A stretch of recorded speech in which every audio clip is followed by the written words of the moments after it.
Thank you, and welcome, everybody. Yes, I got married on Saturday, but that's not going to be what I'm going to be talking to you today about. It's going to be a little bit different talk to what you have heard probably yesterday and today, and you might be just questioning or asking in your heads, why are we going to be talking about live engagements at the conference who focus primarily on digital? Because not a single engagement we do at VMware that doesn't touch a digital audience. And I think all of you have heard about something that's called phygital, where we actually need to address digital and physical space in the same time, especially if you work with technology audience like we do. So I'm going to be focusing on a couple of case studies to show you how we use cool tech, how you can use cool tech these days to engage with the audience, and how to connect it with your digital strategy, and how to make it the way that it's not too expensive, that it makes sense, and it actually brings value to your audience. But three simple questions at the beginning. Who in the room has anything to do with marketing? Who of you has ever played with a fun tech? Could be anything. Oculus glasses, a cool application on the phone, even your computer is really a powerful cool tech. And the last question, who knows what's the most powerful currency that exists these days?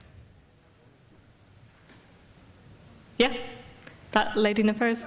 Yeah. I was going to say attention. Close. There is a more powerful one that we're all fighting for.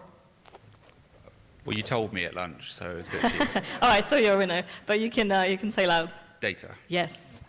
Data is the most powerful currency that exists these days. And I think there is not a single person who will question it, especially if we realize what we can do with data and why data is powerful. And that's going to be a little bit of what I'm going to talk to you about today. Why do things in a smart way? Why to make sure that everything that you do around technology, whatever engagements you are trying to do with tech, why this has to touch everything that you do in digital. I give you some examples of the very difficult audiences that we work with. Those are very, very techy engineers who are very smart, very intelligent, very quirky, and very sarcastic. So they're always going to question what we're trying to sell to them. So therefore, we have to be always smarter than our customers. But that's not only relevant in a technology audience. Your customers are very, very smart, and we sometimes forget that. So there is always a way to build appropriate story before we actually come with any engagements. Either it's a live engagement or digital engagement. So that's what I'm going to tell you today about. In next 60 seconds, a lot of things will happen in this room and globally. Those numbers here that you can see are very scary in a way. There will be around 300 hours of videos on YouTube uploaded. Almost 8 million searches we will conduct globally on Google. Or 400 million emails will be sent. Probably a lot of you will contribute to the number. In a way, it is scary to know how many interactions people do these days, and those are just the basic, simple stats that are there. But there is a stat that is even more terrifying than this one. It's this, less than 1%. Who can tell me what this could be in relevance to the first slide? What we do, less than 1%. Anybody? What can we do with data? Second? Someone? 1% use the data. No more than 1% use the data, but what can we do with data? Analyze. Very good, thank you. Yes, these days we only analyze less than 1% of the data that we own. Scary, isn't it? Because there's so much of it. Do you know how much data there is globally right now? 17 zeta billions data. There will be more than that by 2025. We estimated that number to go to 185. There's still discussions how this will happen, but we know that 95% of data that we have created has been only created in the last 2 years. All that single pictures you're taking, every single email, every single video contribute to that number, but we still spend very little time to really analyzing what we are owning in terms of building our marketing strategy. So as I said, information is the oil of 21st century. And information actually is equal to the byte of that data that we own or are in possession of about our customers, partners, or entire ecosystem. So data actually changes everything, changes in marketing. I used to work for a tech company, and we had a GM who was coming in saying to us, or giving us pencils, because he believed that marketing is all about creativity and fun playing. It's not. Marketing these days, especially in a tech environment, in the tech companies, is all math.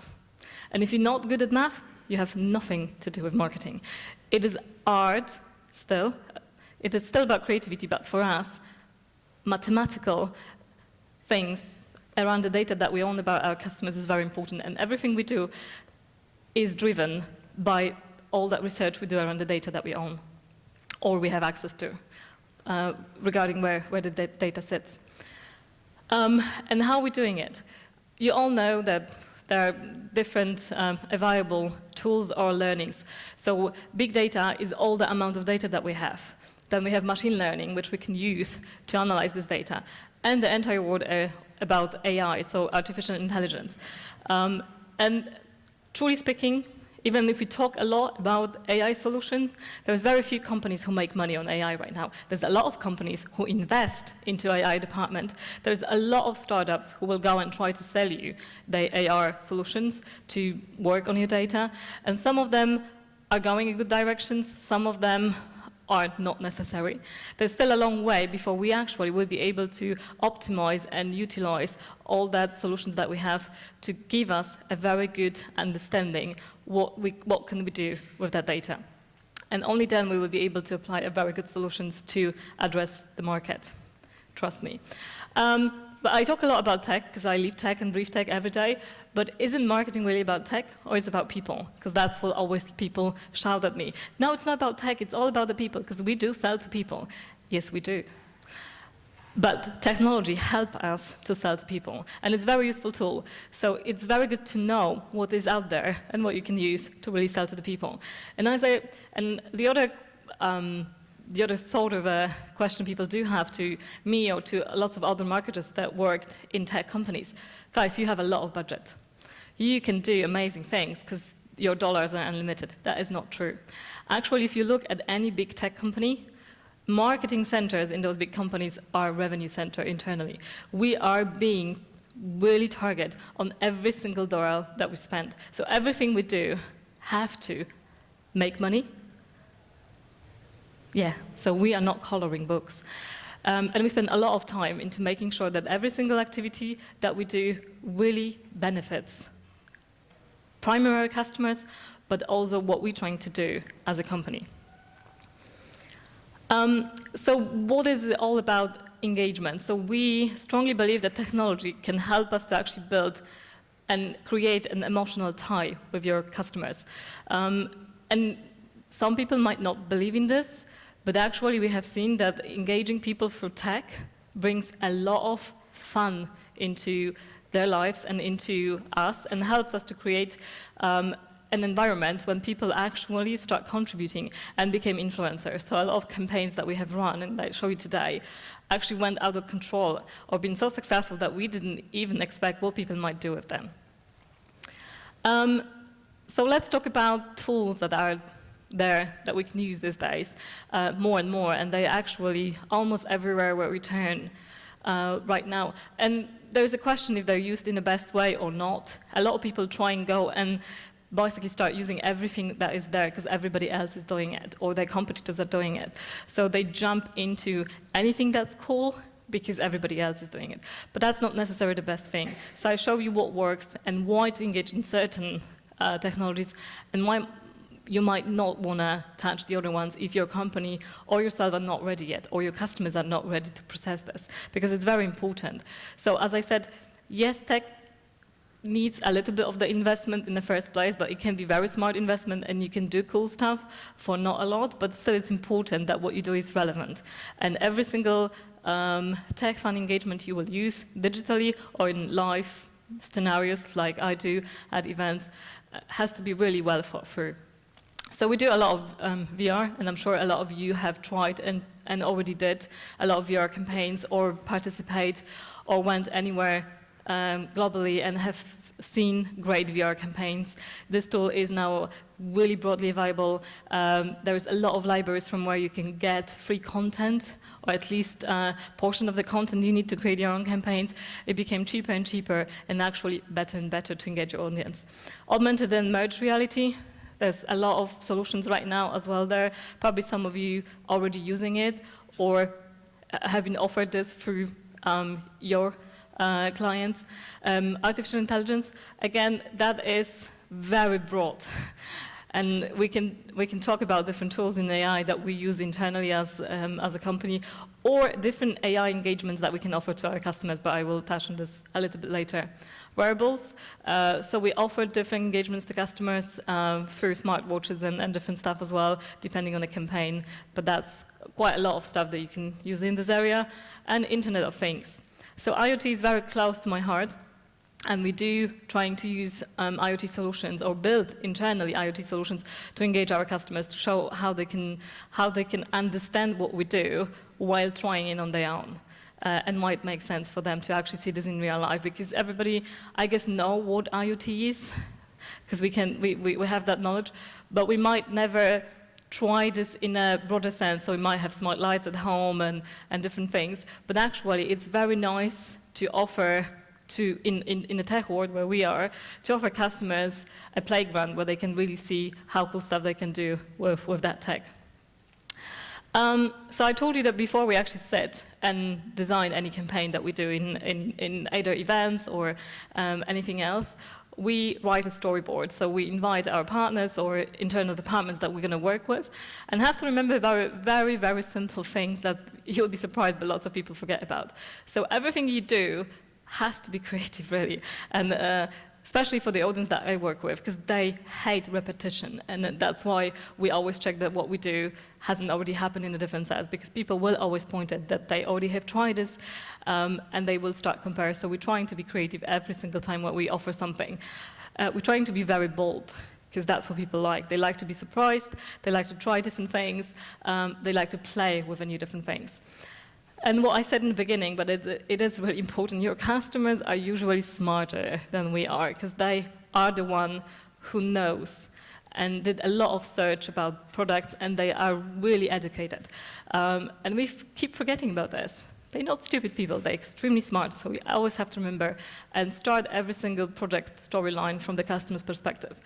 And what's my mantra and what we always do is where the digital comes in place. So always look at the entire engagement lifecycle. So we don't touch anything if it's one-time thing. It doesn't make any sense these days to do only one-time engagement, even if you do and spend money to go to any sort of events just to talk to a few people. They will forget it, they will not remember it, and it's going to be gone. And you're going to spend a lot of money to be somewhere, to pay some sort of sponsorship or anything. If your campaign isn't built for the whole life cycle and doesn't engage your customers before or after the thing that is important to you, in my case, it's the event, there's no point to even start. And make it fun. People like fun stuff. People do love, have fun. And everything we do, we're trying to make it fun. Very simple, as I said. So why mapping the most effective VR, AR, or augmented reality campaigns is really important for your customer's life cycle. Because if we spend money on something that doesn't fit right to where your customers are on their journey, they're going to miss it. They're not going to remember it. It's not going to touch them in any sense. So we're always trying to make sure that what we offer as engagement fits into the audience that is there, to their sales cycle, to their position. So we're trying to really map extremely well what we offer before we even start to build it to the people to whom we offer it, and it's extremely important. And what we're looking at is to have more design interactions. So using tech is to make sure that people feel more, actually. So that's why we're trying to make sure that those interactions that we offer them make sense for them, because only then they will remember, only then they will want to talk to us more, spend more time with us, and that's what we're after. We're after two things. That lady said before, attention. Attention is super important, but if it's gone without them leaving data, then we're left with nothing again. So we need to make sure that we capture their attention, but actually capture their data as well. So we can speak to them later if we don't know them, or we can update the data that we have about them, so we can actually target better next time when we talk to them, see them. We actually want to know more and more about who they are, what they do, where they are. Again, that whole intelligence is very important. So I show you a couple of ideas through different companies that I work with that we did. Some 3D print campaigns that work extremely well for us, some billboard interactive messages we did, augmented reality projects, virtual reality, and Internet of Things, as I mentioned. So one of the great campaigns we came up, I came up with and we did, was about personalized mini 3D me. So what people do like the most themselves. People do love to talk about them. People love to have anything that has them represented. That's why anything that you can do that is about the people or that specific person will make them really happy, trust me.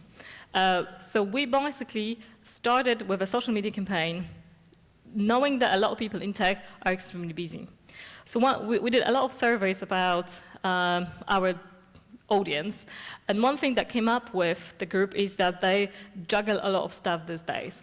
They might have a job of social engineering, but they are also a data analyst for their company, so they carry a lot of different hats, and they are extremely busy in their daily life.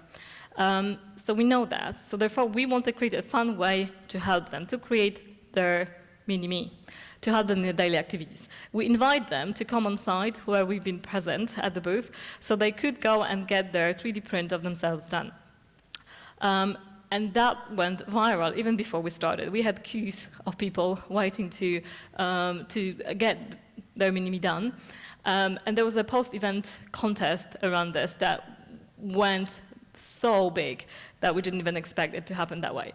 So we had hundreds of entries of people. So basically, imagine you can come and spend 10 minutes to get a full print of your mini-me. You can pick it up, and basically the whole, what was the prize for this competition was a full 3D print, and also a class where you could learn everything about 3D printing. So if you ever would want to do that on the back of your garage or even in your work, we offer the whole sort of understanding how the 3D print works and what you can do with it. So that was really fun. So everybody who entered the competition had a chance to win that. But actually what happens, people were not only interested in the prize, they carry for weeks talking and giving us stories about what their mini-me did. Some of them included them in their blog posts, created their individual campaigns about their mini-me people. So it was really funny to look how far people took that with them. People given to their kids, they brought it to school, they learned the lessons about tech using those little figures. Some of them took them to the doctors, to the meetings, to their bosses. People did extremely fun things with those figures, really, because they gave them the personality, they thought that the people. So we really had a challenging time to pick up the best winners of this campaign because there was so many interesting. There were still a couple of people who used those as the profile pictures, who still refer to this, who still take pictures of themselves and their mini-me while they're going to holiday. It's incredible how far it did go. So it was, and it was a fun thing to do, really.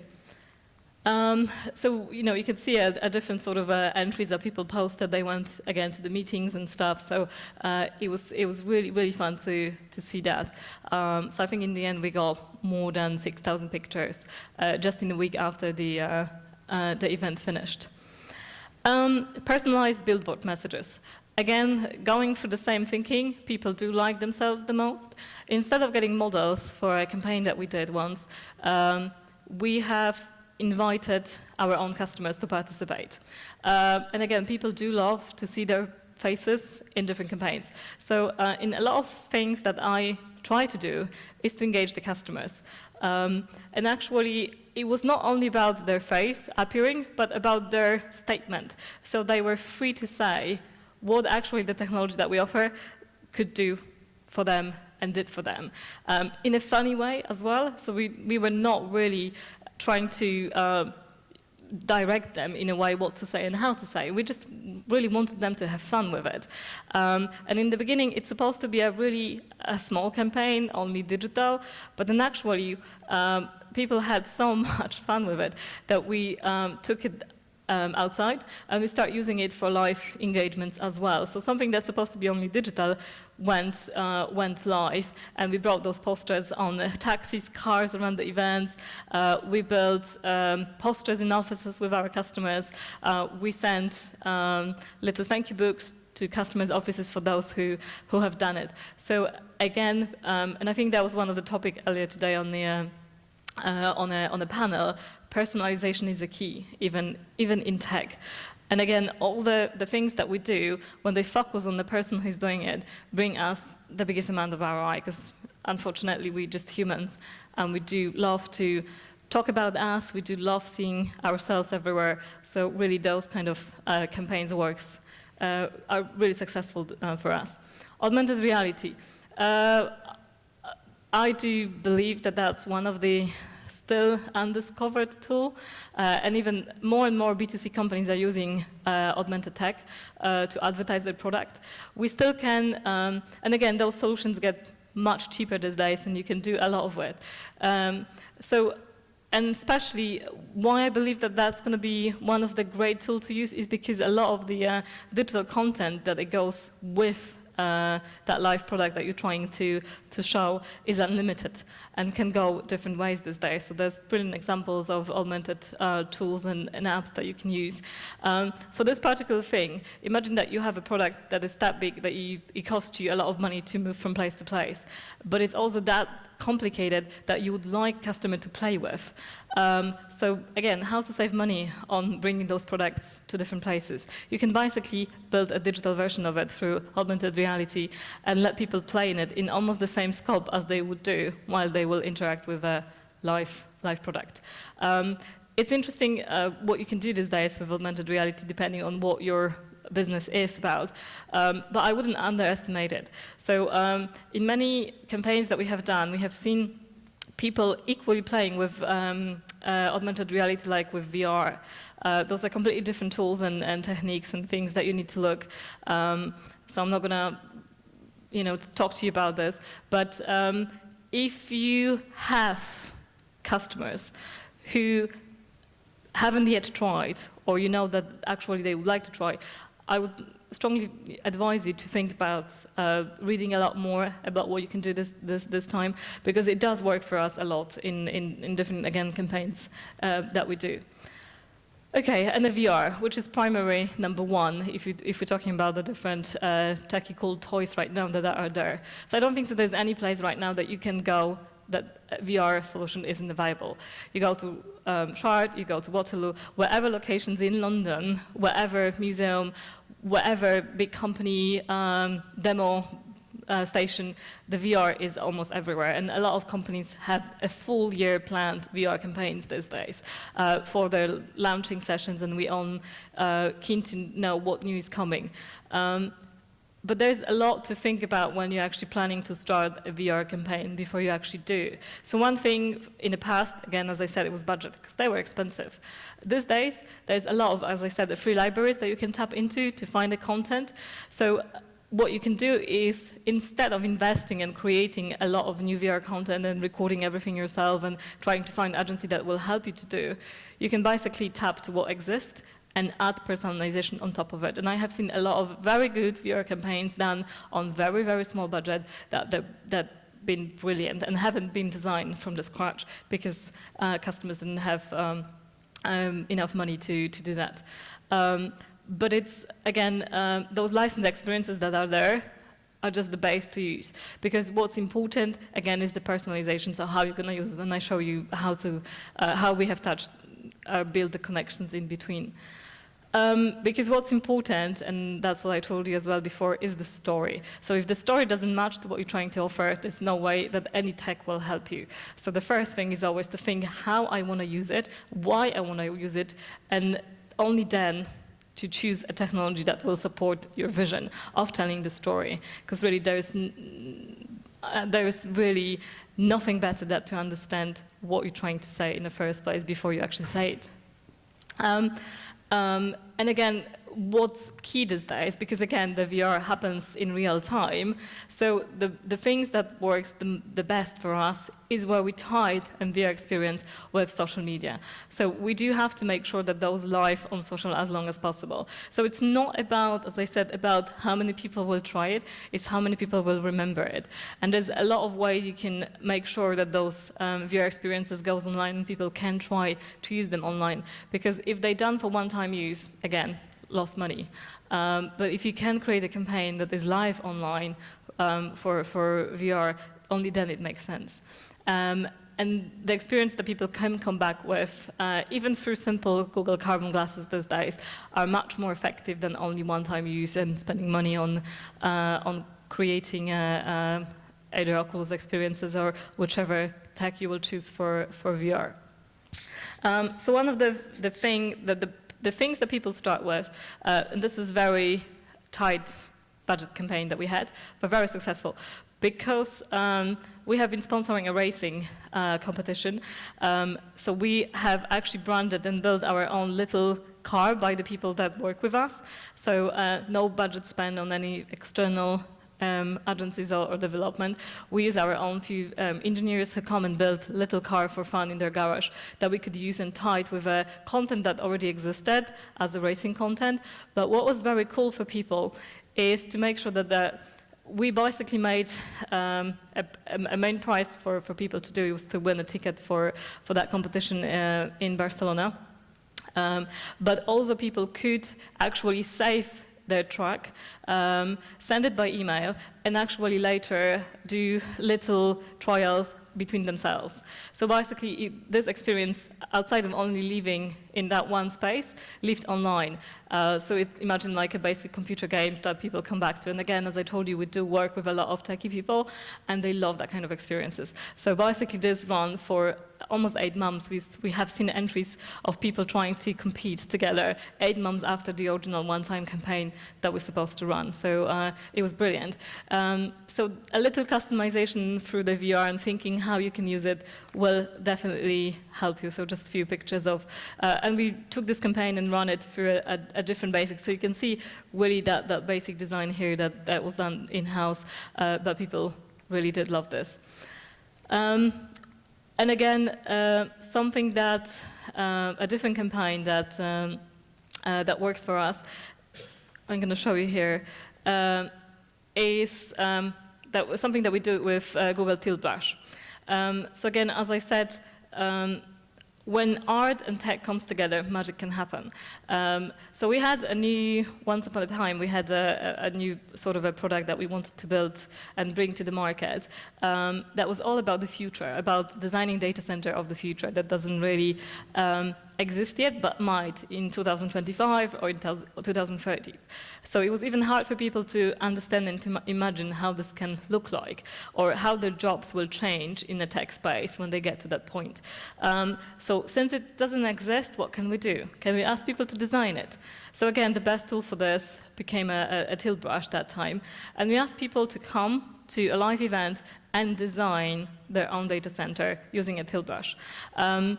Again, it's a little bit more complicated tool if you have ever worked with a Tiltbrush. So what's very important, even when announcing this campaign before, again, we spend a lot of time building social competitions around it for events. So just giving people a little bit trial versions, some snap videos of how our own people start doing it and how we're raising level.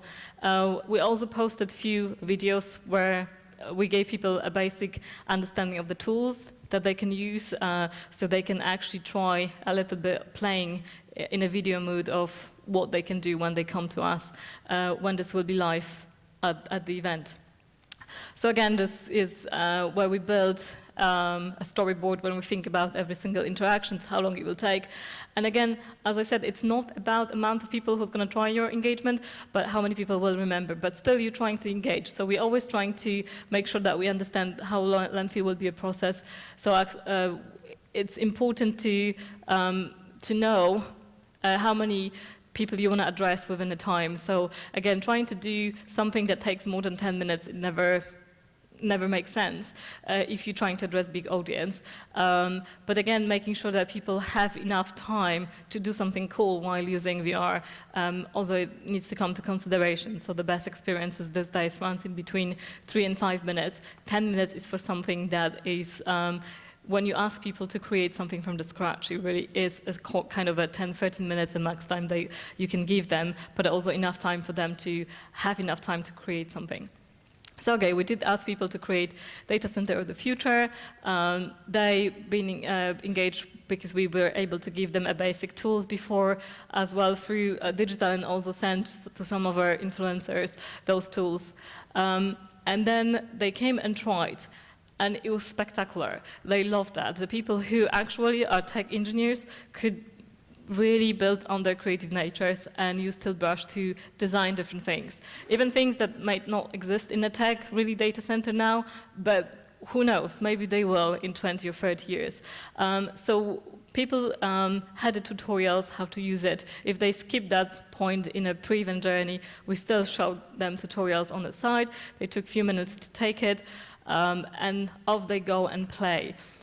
We could save all the creations, so then we can revise them after, give them points, and award them, and also to show different concepts people have. So what happened after that, it was that we posted them back on our blog, and actually some people took them, some of our customers, and built on them, start to explain other people what happened. So actually it created an educational competition online, what people do believe might happen in a data center in the future. So again, a campaign that we didn't even think that can go that viral went into a blog post. There were a few of our customers who create videos about why they did design things in that way, what they think this might be, and use for their own purpose. But it was great that they reference this particular experience, something that they have never tried before. And in the end, in here as well, we were giving 3D printers, because if someone wanted, they could print their final design in the end. So we were offering that solution. Not everybody wanted, but a lot of people did. So they could take it home as well and photograph and maybe laugh in a few years when actually we will know what happens. Okay. Not sure if the battery is working. I think not necessary. Sorry for that. Let me switch on again. Sorry, do we have another clicker? Sorry for that, it's simply not moving. Anyway, so just before I get a new clicker. So again, VR is a really great tool to start looking at if you haven't yet, or if you're trying to understand what you could do. And also, again, think about how to bring those VR experiences online through either a competition, through uploading them, through posting them on social, any sort of channel that you have, to make them last as long as possible. Tagging most of the people that came and participate, because that works for us extremely well, and we see a long circle of engagements on single VR campaigns that are happening. Would your slide be funny? Not really. Maybe we can just use this one. Yes, brilliant, thank you. Excellent. Okay, IoT. So the other thing that a lot of tech companies are looking at this is obviously Internet of Things, and how the products will connect to each other in the future, how they're connecting right now. And again, if you in a tech world, it's easy for you to understand all the complexity behind it, that connections and what influence what. But actually, if you're outside of the tech, so if you're in a business audience, you have no idea, or you're not even interested, or you're interested but don't have a capacity to fully understand the technology behind it. So outside of the tech, we talk to a lot of business people. This is a primary audience that we as well address. And those people come for a lot of different learning sessions to actually talk to us about their business requirements, digital transformations, and things like this. But they, again, not necessarily interested on the deepest technology there. They're just interested into finding a best solution for the problem.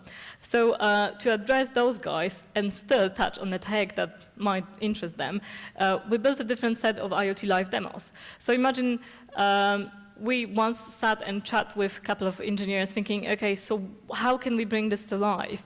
If people come for a quick meeting with us, either in our office or in our learning center or demo lab, or if they're coming even at the conference or everywhere we are, how can we engage them?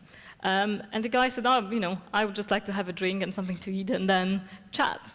And that's how it sparkled the idea to bring IoT coffee machine. So we actually built, again, in-house, an IoT demo that is based on serving people the coffee. But it's a smart coffee.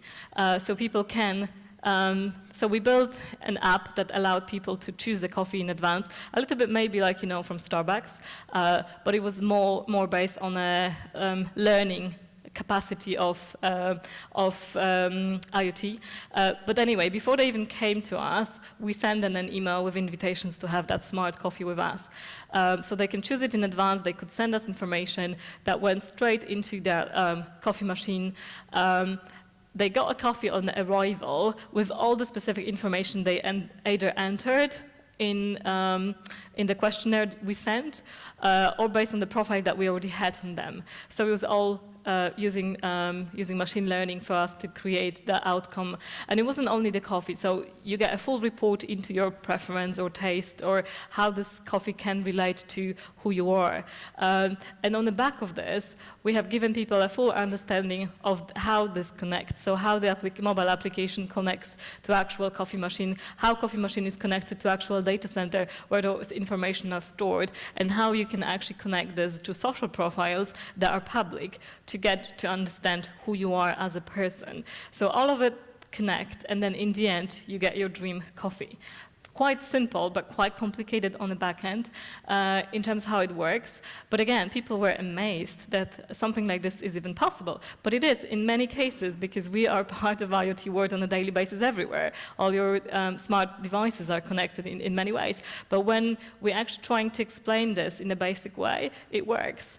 And when people are surprised by IoT things, it really is interesting.